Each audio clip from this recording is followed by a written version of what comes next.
Graeme, it's so amazing to speak to you. How are you?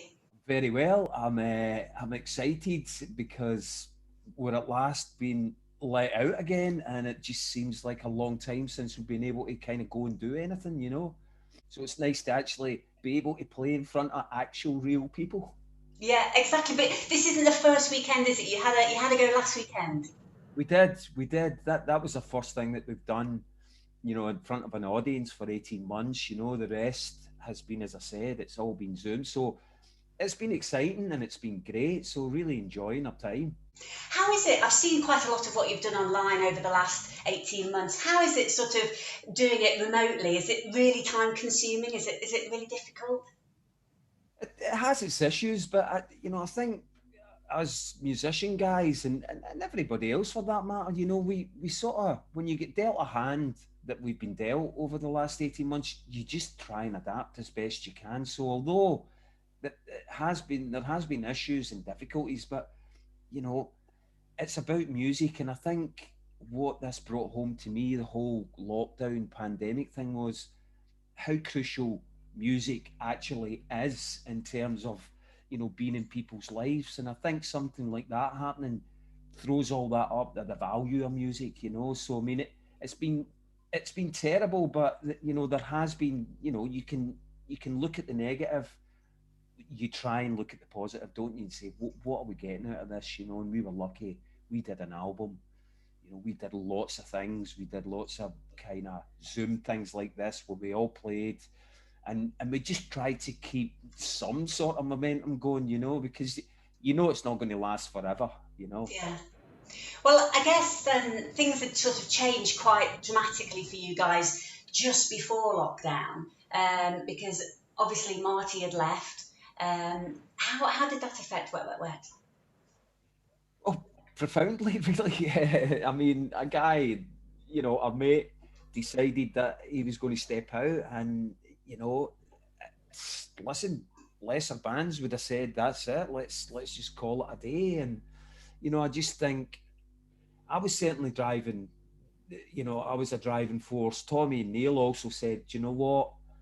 I'm not quite ready to hang up the everything. I still thought we had something musical to say, and something good to say musically. So we decided that we were going to try and get this missing link, this missing piece. And believe you me, it was difficult because at first we thought, like for like, let's get somebody in like Marty, and of course Marty's kind of, he's irreplaceable in a sense. You But he's can't a bigger than life character, isn't he? I mean, exactly, he's and Marty, that's you know.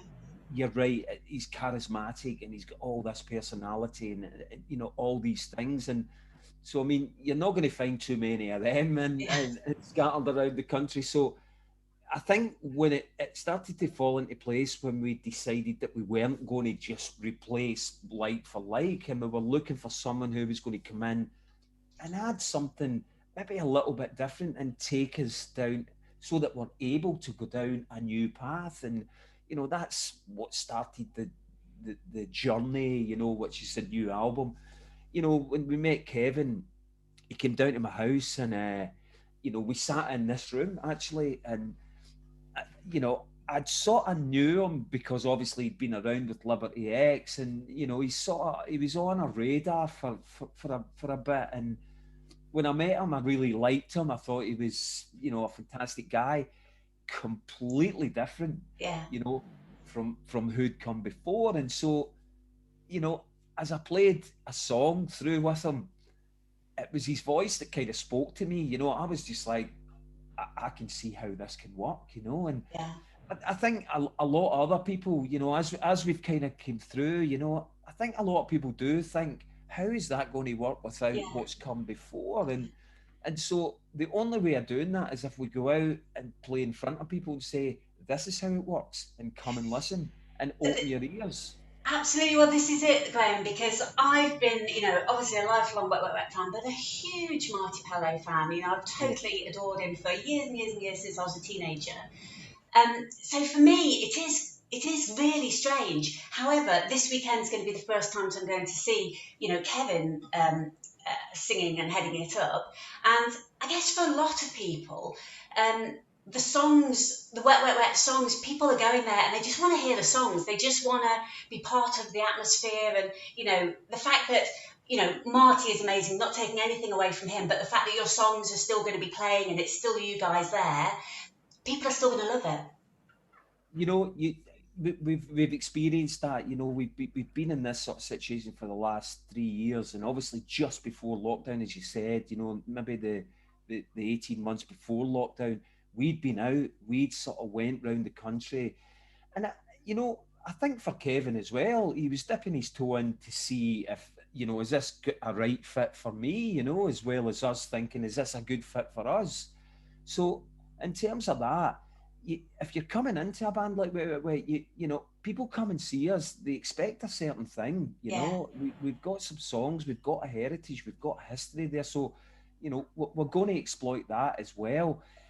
But, you know, if there is any criticism of the Wet Wet Wet in the last 15 years, it was there was no output of new music yeah, because, you know, Marty, for he was a busy guy, you know, he was in the West End, he was yeah, doing his own solo thing. So, you know, it became apparent to me that Wet Wet Wet was moving down the pecking order.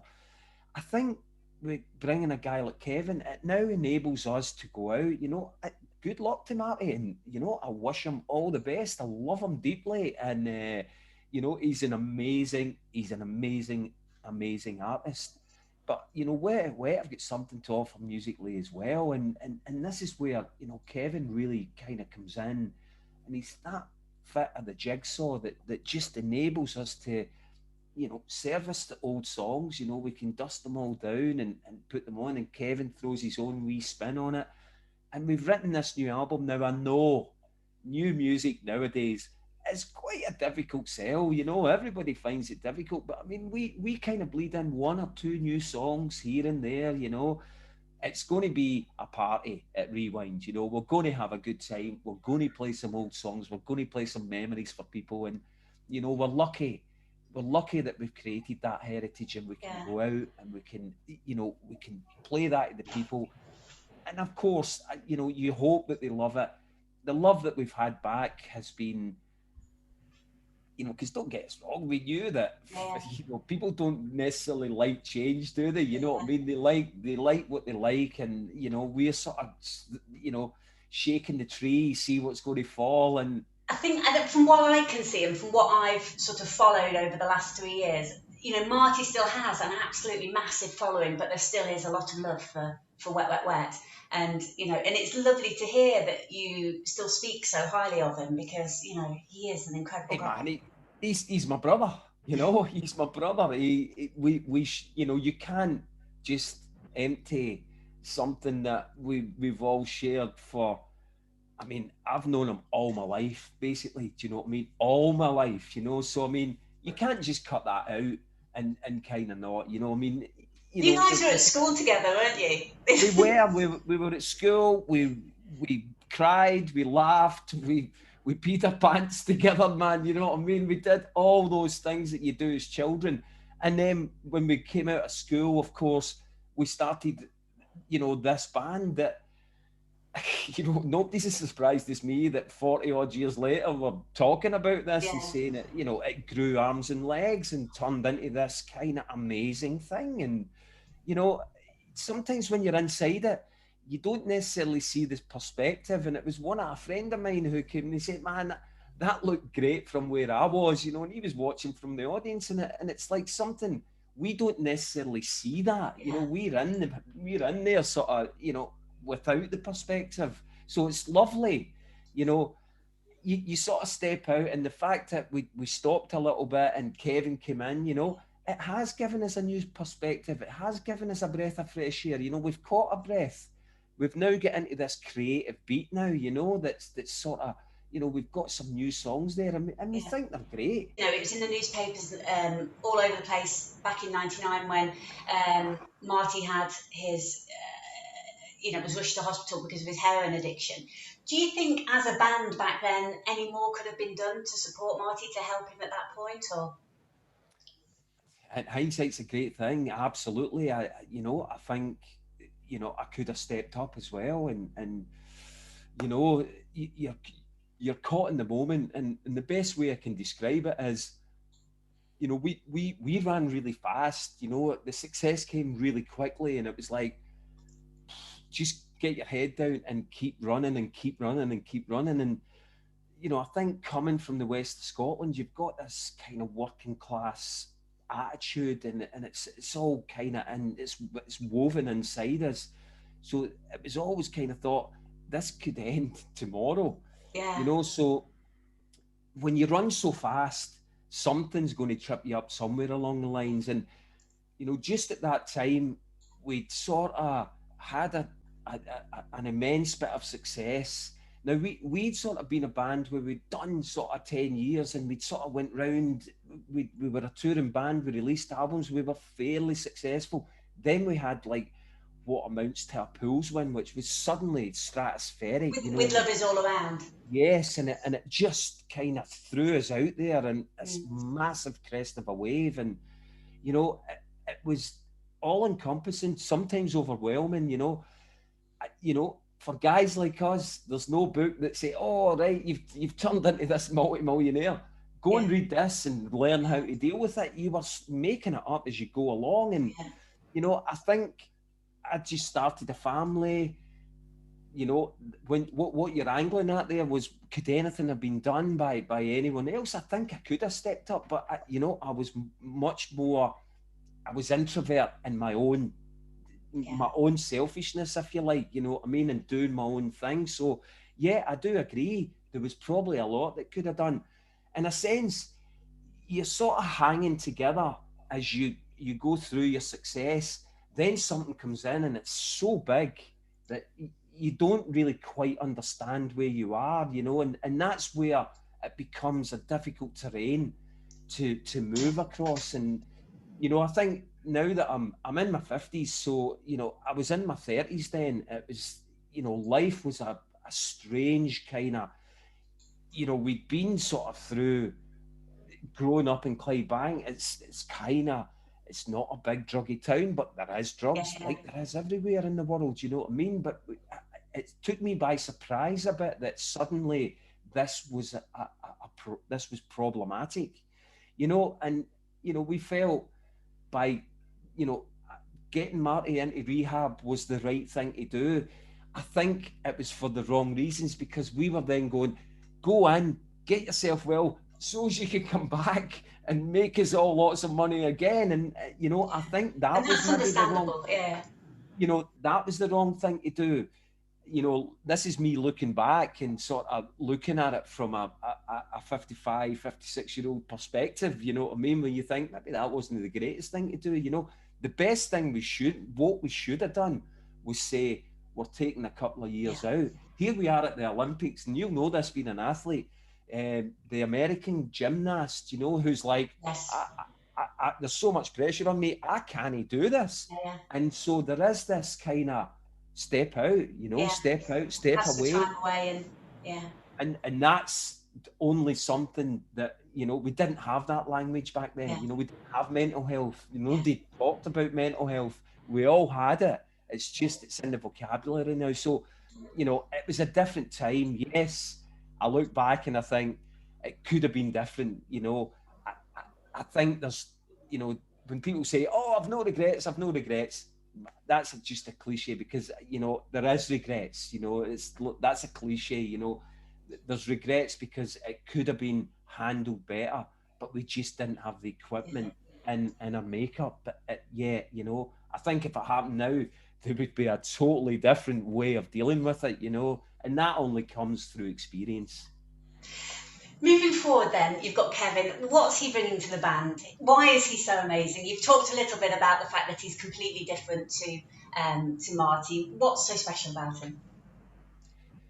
Well, the main thing is he's the only guy that knows how to work Instagram. So I mean, that's a major point in it.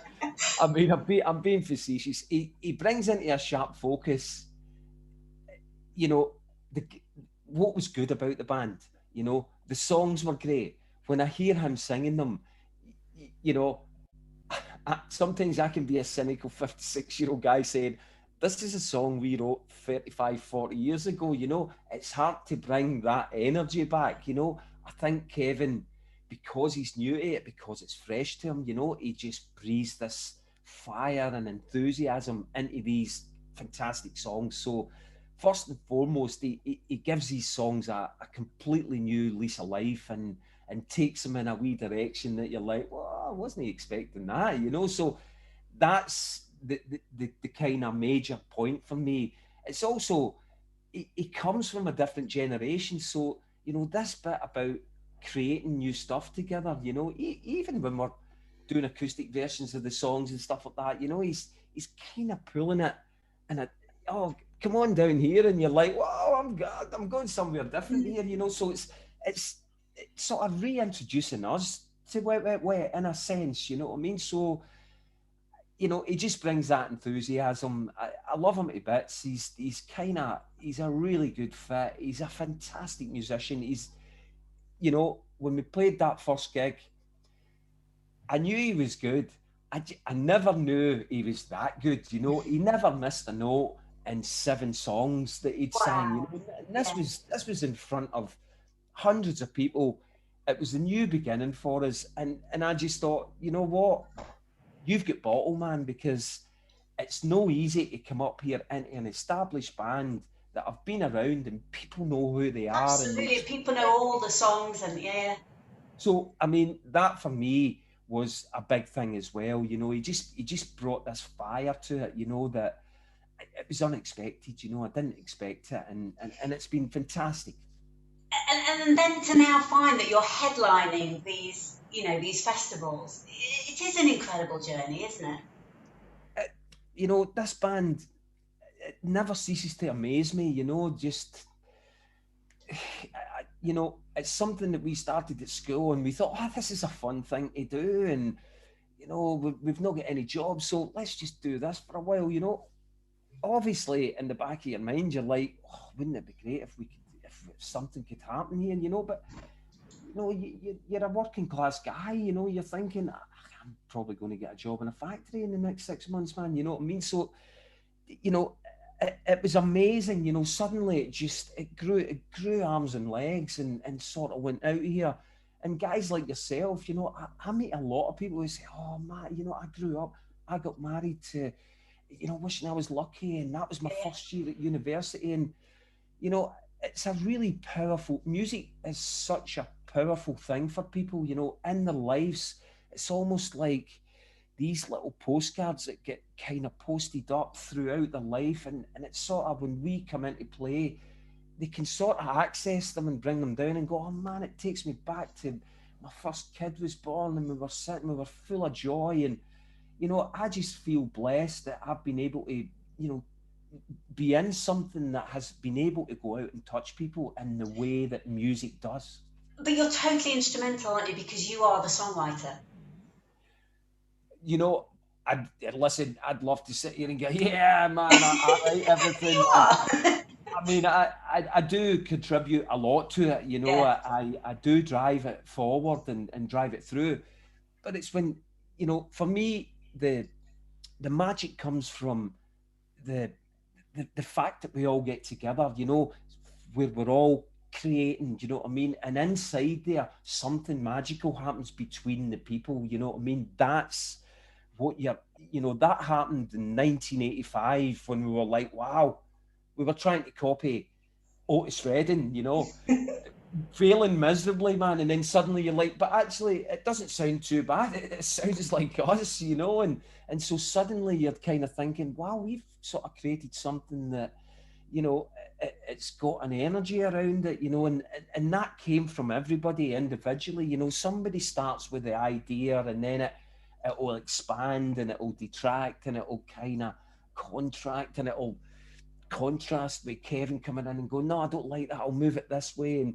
And so that's, I'm a kind of referee because you're getting all these ideas and then you've got to kind of go, right, well, we'll take that and we'll take that and we'll put it together. Does this sound okay? So that's the creative element that you know, I've been doing it for a long time and I can't even explain how it happens, what the process is. You know, you would bottle it and sell it for a fortune, but the thing is, I just know that when you end up with something that's good, and especially when it goes out and I speak to you and you go, oh man, we grew up with that, and I came and met you, and you're in a sense, and How is it then? How does it feel then? Because I was a sportswoman before, and "Sweet Little Mystery" was my warm up song, and I always used to play it because it always made me smile. However nervous I was, whichever country I was in the world, it was my warm up song, and it just always lifted me. And then there was another "Love Is All Around." I drove to France with my father, and we played much to, I don't know how happy he was about it, but I had it on repeat basically for 8 hours, like just continuous. When you hear that people are like that, and okay, you didn't write "Love Is All Around," but you're involved in a lot of the other writing. Is it just amazing to think that songs that you've written, people, it's such an impact on their lives? it's and I do, I don't want to kind of blow my own trumpet here, but I do hear that a lot, Yeah. and I hear people saying, I've heard stories about jukeboxes where the guy in the pub who owns the pub said, I had to break into the jukebox and take the record out, man, because it was on morning, noon, and night, and it's a really interesting thing that where you finish the song and usually you go on to another song, but I'm a bit like that where if I really like something, I will play it to death, Yeah. and I remember back in the day in the studios, I remember we did Goodnight Girl in Switzerland, and we'd sort of it came together really quickly, and it was a fairly simple arrangement. There was a piano and a guitar, and then Marty and I sat down and we wrote the tune, we wrote the lyrics, and it took about an hour and a half. So we were finished by about 4 o'clock. I went to bed at 2 in the morning, but all I'd listened to was constantly "Goodnight Girl" over and over and over again. And sometimes I thought, okay, it's just when you start understanding and you hear the form and you like the form, then you'll just keep playing it and playing it and playing it. But there is something special about some of these songs Yeah. that you can't you don't know what it is, but it just has something that keeps pulling you back in there. And "Love Is All Around" was another one as well. "Sweet Little Mystery," I Yes. agree. That there's a couple of chords at the beginning of that song. When you hear them, you instantly know. Marty starts sort of screeching and doing these weird vocal things, right? So it's this wild kind of what is going on here. Yeah. But it has something kind of indefinable about it, and And the video of you guys in the truck, and I remember that so well. well, that's it. And we were in the West Africa. You know Yeah. what I mean? So, and it was like I can remember the record company saying, "Listen, do you want to go to West Africa to record the video?" And you're kind of You're thinking, you what? laugh, man. It's like, yeah, of course we do. Yeah. We've never been out of the country. You know what I mean? So we've never been at a Clydebank, man. So of course we're going to kind of embrace all this. So it just turned into this sort of wow, this is incredible, You and just looked like four mates that were just having like their time of their lives. And that I, video, I think, really shows it really well. I mean, we were a gang, we ran like a gang, and it's great when suddenly you have all this success, and it's like everyone back in your hometown says, "Wow, that was incredible. We didn't expect that to happen," and it's like, well, neither did we. We were just, as I said to you, we just ran as fast as we could for as long as we could. We had no idea. I think it's fair to say, record companies used to come in the 80s, they would concentrate in Liverpool and they would sign all the bands. And then they would go to Newcastle and they would sign all the bands.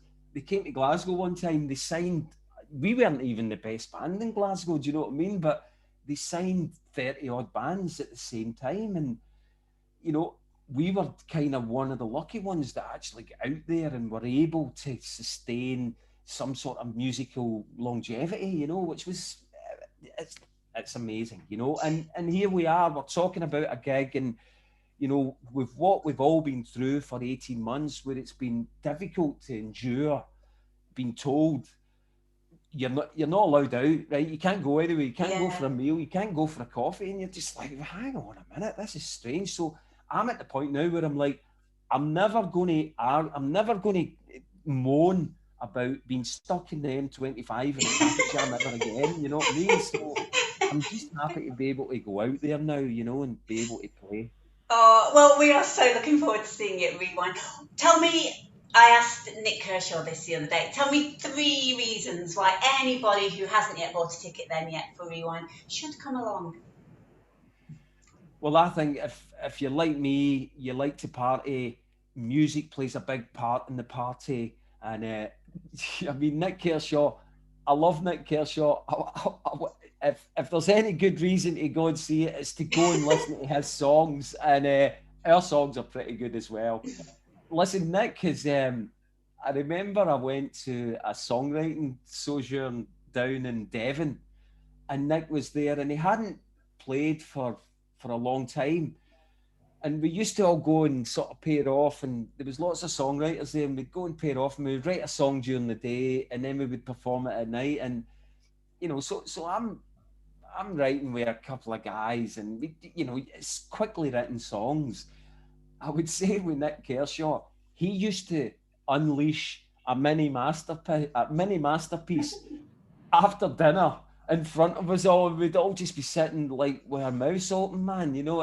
Nick suddenly, you know, he'd had a bad crit because they'd said, oh, it was all image driven. It was all that kind of 80s stuff that went on. And I think that overshadowed just how much he a talented guy is. So listen, if you like to party and you like music, there's no better reason to go and listen to Nick Kershaw's songs and a bit of Wet Wet Wet. My God, Graham, it's so amazing to speak to you after all this time and being a Wet Wet Wet fan for so long. Thank you for your time today. Thank you for chatting to me. I can't wait to see you and Kevin and singing all your songs and some new stuff at Rewind at the weekend. So thank you very much. Bye. Oh, Helen, thank you very much. Thanks for having me. And yeah, let's have a party.